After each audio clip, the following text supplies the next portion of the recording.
తల్లిదండ్రుల పేర్లు మనకు అవసరం, భార్య పేరు కూడా మనకు అవసరం. కొన్ని గుర్తుపెట్టుకోవాలి మనం, అన్నీ కాకపోయినా కొన్ని.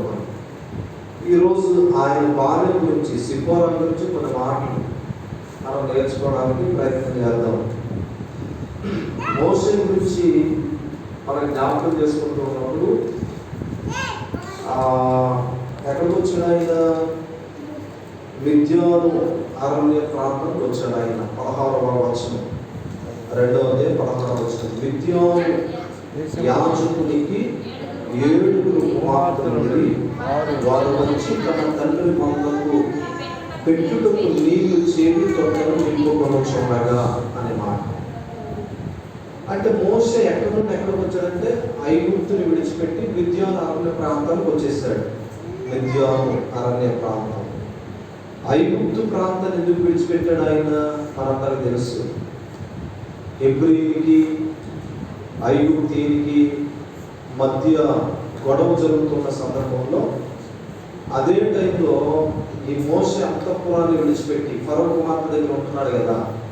అప్పటికి 40 సంవత్సరాలు వచ్చినాయి మోషేకి. సకల విద్యలు నేర్చుకున్నాడు, అన్నీ నేర్చుకున్నాడు ఆయన. అంటే రాజుగారి కోటలో ఉంటున్నాడు, రాజుగారి కుమారుడు కాబట్టి. ఈ క్రమంలో మోషే ఏం చేసిన, సొంత జనాంగాన్ని చూడటానికి బయటకు వచ్చాడు. బయటకు వచ్చిన క్రమంలో హెబ్రీయునికి ఐగుప్తీయునికి గొడవ జరుగుతూ ఉంది. ఈ గొడవ జరిగే క్రమంలో మోషే చూసి ఐగుప్తీయుని ఏం చేశాడు? చంపేశాడు. చాలా కోపిష్ట ఆయన, చంపేశాడు. చంపేంత కోపం ఆయనకి. శత్రువులు కనపడితే ఆయనకు వచ్చే కోపం అంతా చంపేయటమే, ఇంకా ఎంత ముందు ఆలోచించాడు మోషే. అలా ఐగుప్తీయుని చంపేశాడు. చంపేసి ఏమి ఎరగట్లుగా మళ్ళా అంతఃపురానికి వెళ్ళిపోయాడు ఆయన. ఆ తర్వాత జరిగిన సంగతి ఏంటంటే, మళ్ళా హెబ్రీయునికి గొడవ జరుగుతూ ఉంది. అంటే ఆమె మనుషులకి గొడవ జరుగుతూ ఉంటే వాళ్ళకు కూడా విడదీద్దామని వచ్చినప్పుడు వాళ్ళలో ఒక చెప్పిన మాట ఏంటంటే, నువ్వు మొన్న ఐగుప్తుని ఎలా చంపావు మాకు తెలిసిందే, నీ సంగతి మాకు తెలియదు అనుకుంటున్నావా, నీకు ఎంత కోపం అని అన్నాడు. ఎలా తెలిసిందా వార్త అంటే, అంతకుముందు కాపాడిన హెబ్రీయుడు, అంటే వాళ్ళ మనిషి చెప్పేసాడు అందరికి, నన్ను మోషే కాపాడాడు, ఐగుప్తుని చంపేసి వాడి చేతుల నుండి నన్ను కాపాడాడు అన్న వార్త మొత్తాన్ని చెప్పేశాడు. వాస్తవంగా మోషే ఎవరికి చెప్పొద్దు అని చెప్పాడు, కానీ అందరికీ చెప్పాడు. ఈ క్రమంలో మోషే మరలా హెబ్రీయుడు అనేసరికి, నువ్వు పలానా రోజు ఐగుప్తుని చంప, ఆ సంగతి మాకు అందరికీ తెలుసన్న మాట అనేసరికి మోషేకి భయం ఏర్పడింది.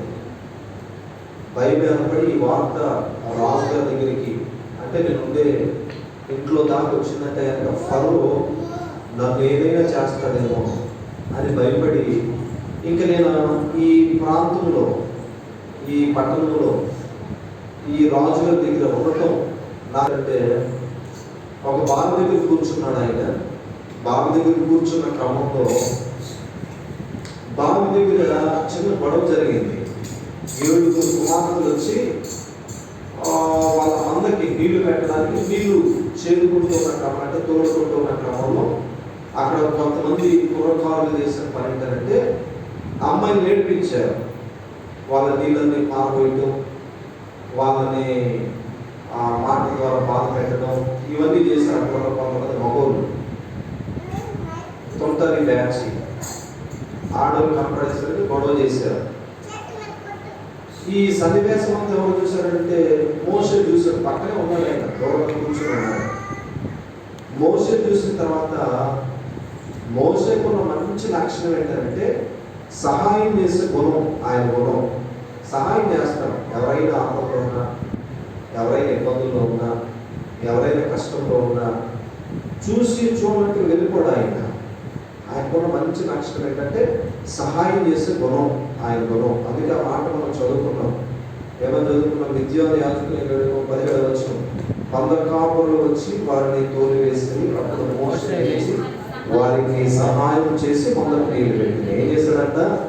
సహాయం చేశాడు. ఎవరికి?